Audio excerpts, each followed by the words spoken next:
I ran to the roof, got my neighbors up, and we watched as the second plane hit the South Tower. And I saw that with my own eyes. This question I'm asked constantly. How did I end up going to seminary and becoming an ordained minister? Well, it started with one pivotal moment that changed my life. If you'd like to know what this has to do with thought work and you, then this is your episode. Let's go. I'm Dr. Charlie Hornis, highly anxious people pleaser turned master certified professional life coach. Learning to manage my brain was so life-changing for me that I got certified so that I could teach these incredible evidence-based practices to you. Are you ready for massive change? Let's go.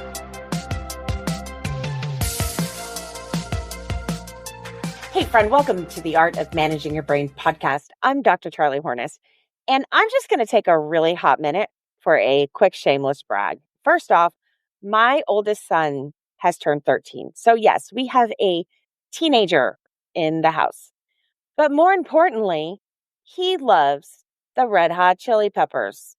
We were totally rocking out to Scar Tissue this morning in Carline as of this recording. So big shout out to all the Gen X moms out there because we are bringing the parenting thunder.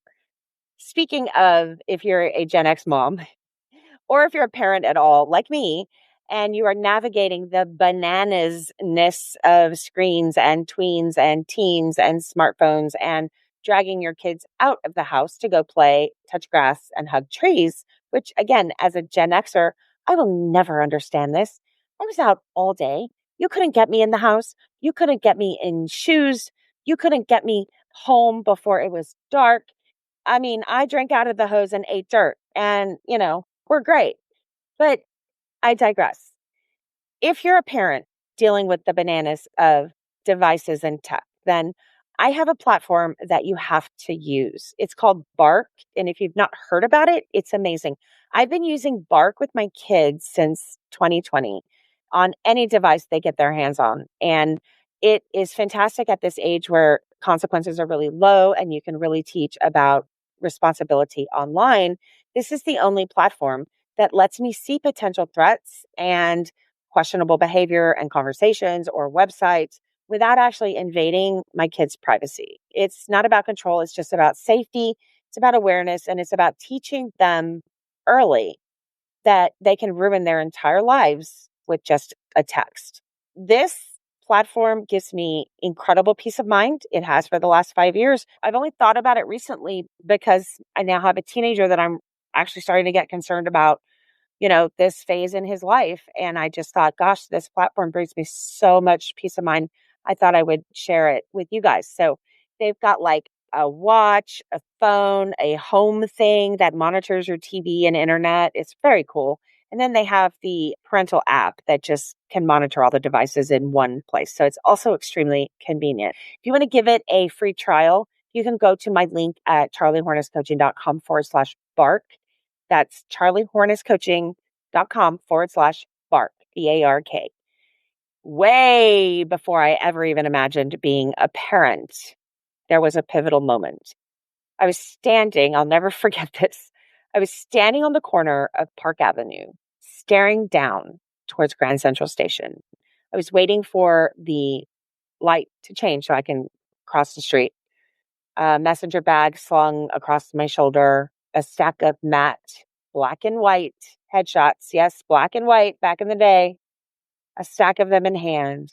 And I couldn't stop thinking to myself, what in the hell am I doing? What am I doing? I just left an audition. It'd been an audition for one of those fake sweetener commercials, fake sugar. And when I left and looked around the room, there are about 50 women in there. Every single one of them looked almost exactly like me. Same hair, same face, same scripted smile. So they were looking for a particular look that happened to be me and iterations of me. It was the weirdest thing. I'd never really noticed that before. And in that moment, I felt like I was watching myself from the outside. Like I wasn't auditioning for a role. I was trying to validate my own existence in some, strange dimension. It was in that moment, standing on that corner, that I knew that I was done, because that was the day I quit. I didn't quit acting that day because of fake sugar. I quit because I realized that the role I'd been playing this entire time, the role was my actual life. And it wasn't just in the industry, it was in my family, in my friendships, in my own reflection, looking back at me. So today we're talking about the moment that maybe you can relate to, that I walked away from my professional acting and commercial print modeling career, 10 years in, union cards in hand, because I couldn't pretend anymore. Not in the audition room, not in my life, but more importantly, we're talking about your performative performance, the one that you didn't choose, the one that was trained into you. So if you've ever felt like you're carrying a version of yourself the world applauds while the real you stays unseen, stay with me. This one might change something for you. And I call this performative confidence. And I have a whole episode I'm going to do on this, but this is us performing confidence. You are performing confidence so well that often your closest friends don't even see the cracks. I mean, sometimes they do, but often they don't. Well, you're not alone, and you don't have to carry all of this alone. Now, your mental health is super important to me. That is a passion of mine. And Mental Health Awareness Month is coming up around the corner. So I just want to remind you that part of our episodes this spring are sponsored by BetterHelp. We've partnered with them to get the word out about connecting people to licensed therapists online and on your schedule. And it is affordable, more so and more convenient than traditional therapy. And you're going to get 10% off your first month when you use my partner link, which is betterhelp.com/art of. That's BetterHelp, HELP.com/art of. And you'll get that 10% off to give therapy a try. But the reason that therapy is so much of a passion of mine is because I know what a superpower it is, what a game changer it is. Therapy is the super success tool that you need. It is the preemptive strike that you need. And I know this because I was raised in trauma and therapy was a game changer. You know, my nervous system never trusted stillness, and performance, that became my safety net. You know, I was cast early on as the girl who had it together and didn't dare disappoint until I was no longer that person and it all came crashing down. And yet, deep down, there'd always been this whisper that I was meant to do something else, be something else. It was a call I ignored, a call that I ran away from, a call that ultimately I ended up right out of high school in New York City and running from it as fast as I could. I can tell you, I really relate to Jonah some days. So let me say something to you that took me 30 years to learn. Sometimes ambition is just fear in a fancy outfit. You see, I didn't choose acting because it brought me joy necessarily. I mean, sure, I was good at it. I was good enough to be a small town Texas girl and won nearly an entire full ride to undergraduate in New York City at an acting conservatory on auditioning. So, you know, I didn't suck.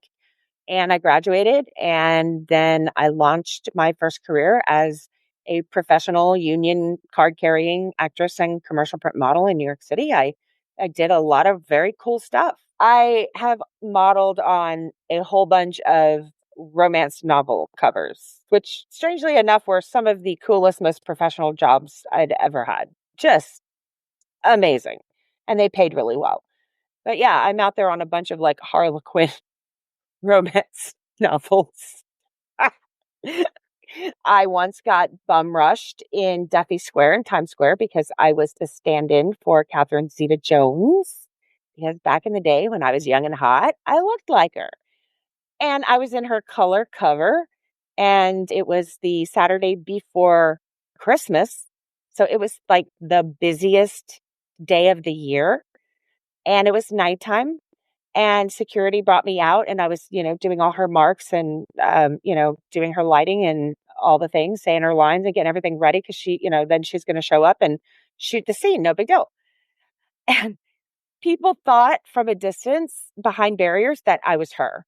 And they totally broke the barriers and from all sides came rushing in, and we were lighting up for a taxi, and security shoved me into this taxi. And it was back when we had those little digital cameras. Remember those little guys with the armband, and we were really cool, early 2000s.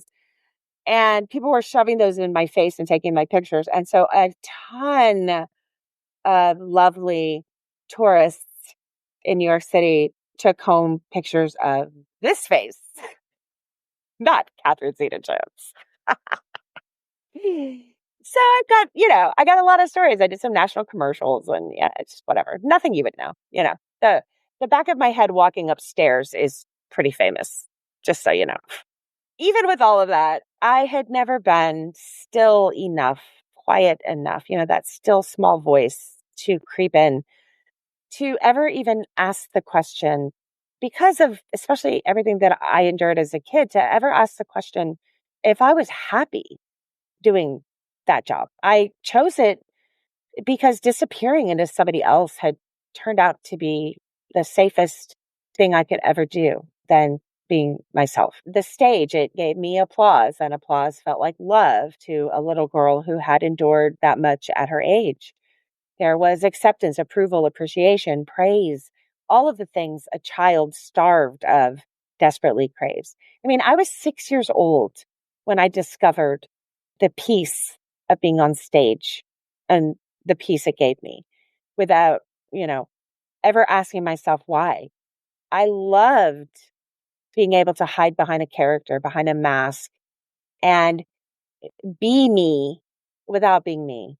There was nothing more freeing about that. And without even asking myself, I dove straight into a career that I'm not entirely sure that I ever fully chose. But what nobody tells you is that applause and acceptance and approval and praise, I say this all the time, they're moving targets and they can be taken away. They're conditional, and conditions are cages. And the deeper I got into the industry, the more I realized I wasn't chasing a dream. I was fleeing from a wound that I'd simply slapped a Band-Aid on and utterly ignored. I had become a professional at ignoring deep, festering, soul-wrenching wounds. So what happened to make me quit acting on that particular day? I was living in Williamsburg, Brooklyn on 9/11, and I had been home for maybe an hour of sleep after, one of my moonlighting bartending jobs when, I was in between gigs, and I got a call right after 8 something, and it was my boyfriend, who happened to be Israeli, and he was getting out of the subway and had a direct view of the Twin Towers, and when he came up, he saw the North Tower on fire and immediately called me. It was right after the plane had hit, and the first thing he said to me was, it was a terrorist attack. And he was able to get through to me right before all the cell towers went down. And it's probably why I will always have a landline for the rest of my life. I run up to the roof of my Williamsburg apartment because Williamsburg is literally directly across the East River from Manhattan's financial district.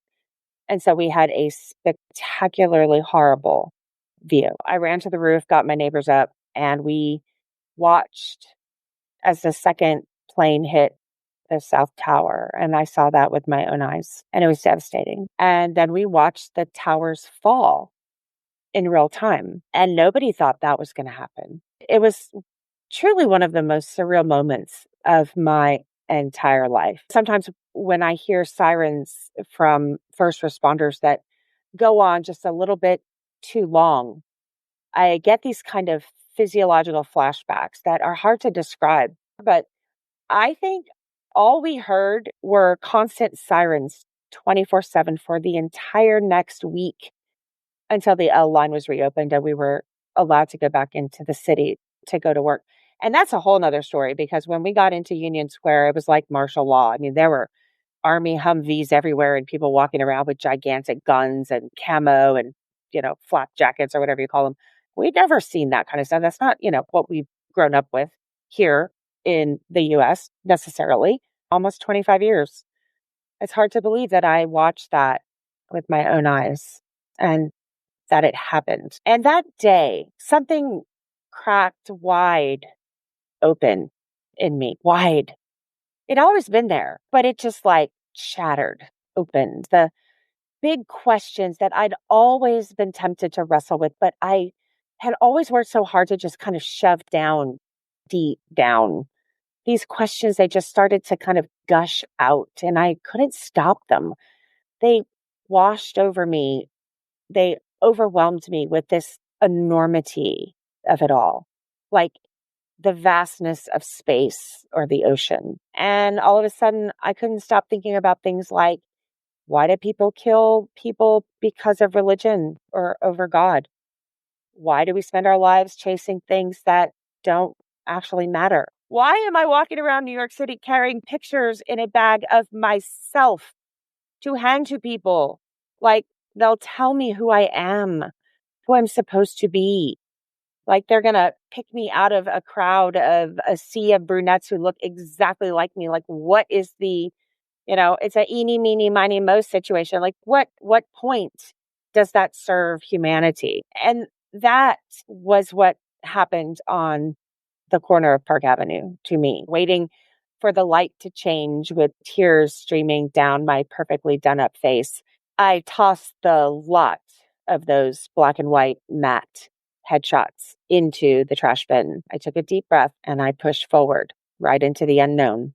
But that wasn't the end. It was the beginning. It was just the first crack in the foundation. Act 2, from actress to pivoting into real estate agent and moonlighting as bartender on the side, trying to be helpful, useful, functional, trying to make sense of all of these big questions that I had no answers for.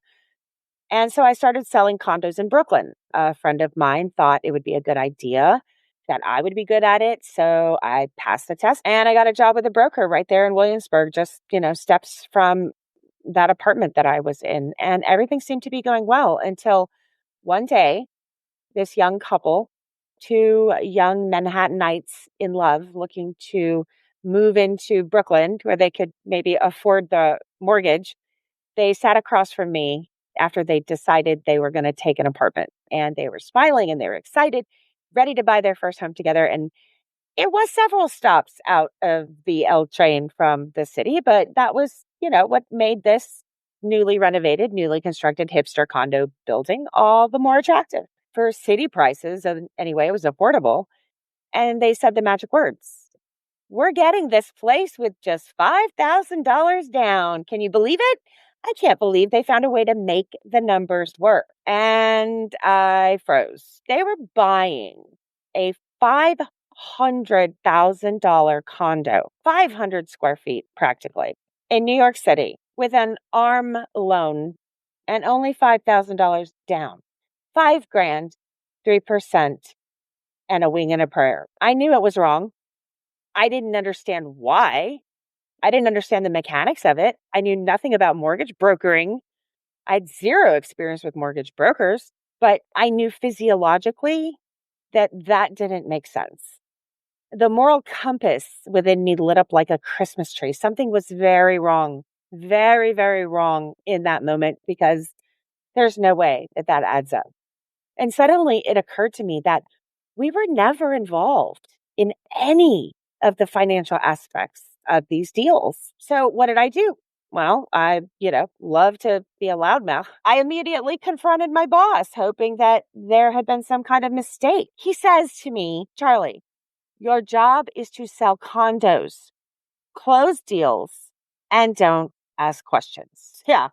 What do you think I did? I walked out of that day and never looked back. And that was my second final audition that I walked away from with no backup plan. Act 3, small town girl back home in Texas for a visit. After that, I went home to see my family in my small town, Texas town, basically in the middle of another existential crisis. I sat at the brand new Starbucks that had just opened in our town, a Real big deal, by the way, to have a Starbucks. And I was drinking a latte with my home church pastor. Now, my pastor in my home church just so happened to be a woman. She was the only woman minister that I'd ever known, but she was also really the only minister I had ever really known. So for me, even in Texas, for me, a woman minister was entirely normal, entirely normal. And she was amazing at it. And although I had no idea at the time what was happening behind the scenes in church, I thought she was fantastic at her job. And it was in that moment, sitting in that Starbucks, me crying into my latte, that moment seemed to be the first time in my entire life that I'd really ever felt like I'd been listened to, like she heard me in the moment. And she didn't try to fix me. She just listened. She saw me. And that moment for me was sacred, the way that she was able to provide the care that I needed in the moment. And it was in that moment that I knew I couldn't run anymore. I told her what I was carrying, what I couldn't explain. It was like getting clubbed in the head with a pile of bricks. And in the moment I said to her, I want to do what you do. And she said 5 words to me that changed my life. You should go to Union. And I did. And that spring, I was accepted into Union Theological Seminary in New York City, part of Columbia Universities. And I started full-time seminary to get my master's of divinity. I'm going to talk a little more about this story next week, but I just wanted to get some of this out there. And if this story feels a little close to home to you, then you're going to want to go into my masterclass that's coming out on this episode that will go a lot deeper. The Calling You Can't Ignore is a full step-by-step framework that walks you through why burnout is often just misaligned purpose, how to recognize survival. Here's what all of this means for you and what I want to tell you today. This is what I want you to hear. If you've been living on autopilot, if you've been performing instead of choosing, if your body's screaming, but your brain keeps pushing you forward, it's not dysfunction, it's survival. And there's a reason that you're exhausted. It's not because you're lazy, but because you've been trying to become palatable instead of powerful. Your brain is doing what it was taught to do. Stay safe by staying pleasing. Stay safe by any means necessary. That is how we can fall into the trap of performing our whole life. And I'm here to say it. That is not your calling. That's your conditioning.